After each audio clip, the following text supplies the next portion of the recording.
அண்மை செய்தி. முதலமைச்சர் விஜயுடன் மக்கள் நீதி மய்யம் தலைவர் கமல்ஹாசன் சந்தித்துள்ளதாக அண்மை தகவல் வெளியாகி இருக்கிறது.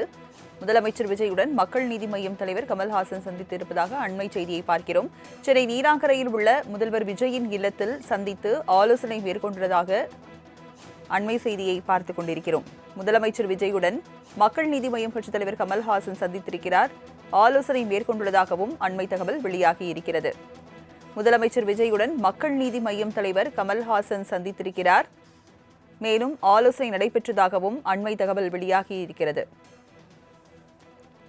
சென்னை நீலாங்கரையில் உள்ள முதலமைச்சர் விஜயின் இல்லத்தில் மக்கள் நீதி மய்யம் கட்சித் தலைவர் கமல்ஹாசன் சந்தித்து ஆலோசனை மேற்கொண்டிருக்கிறார். அதனை அண்மை செய்தியாக பார்க்கிறோம்.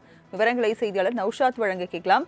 நௌஷாத், முதலமைச்சர் விஜயுடன் மக்கள் நீதி மய்யம் கட்சித் தலைவர் கமல்ஹாசன் சந்தித்து ஆலோசனை மேற்கொண்டிருக்கிறார். விவரங்கள் என்ன? வணக்கம் ராஜலட்சுமி. மக்கள் நீதி மையத்தினுடைய தலைவரும் நாடாளுமன்ற உறுப்பினருமான கமல்ஹாசன் அவர்கள் தற்போது தமிழக முதல்வர் ஜோசப் விஜயை அவர் இல்லத்தை சந்தித்து பேசியிருப்பது மிக முக்கியத்துவம் வாய்ந்ததாக பார்க்கப்படுகிறது. தொடர்ந்து கமல்ஹாசன் அவர்களை பொறுத்த வரைக்கும் கடந்த முன்னதாக பத்திரிகை சந்திக்கும் போது குறிப்பாக எங்கள் துறையிலிருந்து ஒரு முதல்வராக தேர்ந்தெடுப்பது என்பது அது எங்கள் துறைக்கு கிடைத்த பெருமை என கருத்தை பதிவு செய்தார். ஏற்கனவே மிக முக்கியமாக திமுக கூட்டணியில் கூட்டணி அங்க பெறக்கூடிய நபராக இருந்த நிலையில கடந்த பிரச்சாரத்தின் போது கூட பல்வேறு இடங்களில் குறிப்பாக தமிழக ஜோசப் விஜயை தாவேக இருக்கும்போது அவர் பல்வேறு இடங்களில் விமர்சனம் செய்து கூட பார்க்க முடியுது.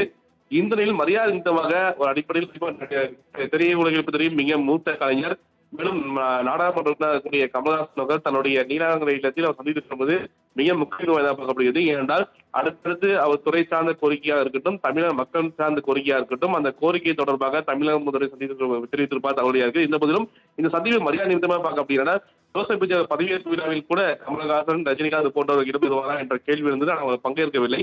தற்போது அவர் சந்தித்திருப்பது என்பது மிக முக்கியத்துவம் பார்க்கப்படுகிறது. ராஜலட்சுமி, விவரங்களை வழங்கியதற்கு நன்றி நௌஷாத்.